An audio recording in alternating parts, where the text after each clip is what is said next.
Upang mahasa pa ang kaalaman at kakayahan ng mga kasapi ng Emergency Operations Center ng Mountain Province, isinagawa ang isang training course para sa kanila. Karagdagang detalye mula kay Valerie Jane Taguba. Pinalalakas ng lokal na pamahalaan ng Mountain Province ang kaalaman ng iba't ibang mga ahensya at sektor sa pamamahala ng Emergency Operations Center. Ito ay sa isinagawang Emergency Operations Center Training Course sa Bontoc na pinangunahan ng Provincial Disaster Risk Reduction and Management Office. Inaasahan na sa kasanayan ay magkakaroon ng mas malawak na pag-unawa ang mga kalahok sa epektibong operasyon at pamamahala ng isang Emergency Operations Center.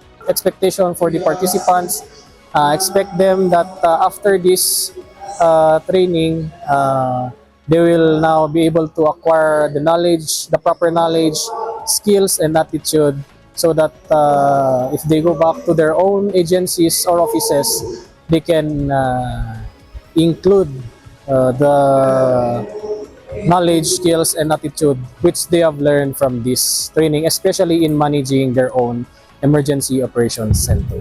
Mahalaga naman ang nasabing aktibidad para sa mga kalahok. We need to establish our emergency operations centers because of the effect of weather change in our communities, and we should know, hindi na biro, we should know what to do in the future, hindi na biro-biro yun, di ba?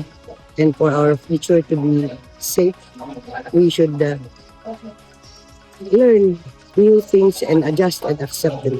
Kabilang sa training ang mga paksa sa EOC operations, EOC organization, staffing at iba pa. Isinagawa ang training nitong Marso 3 hanggang 5. Mula rito sa Bontoc Mountain Province, Valerie Jane Taguba para sa PIA News Cordillera.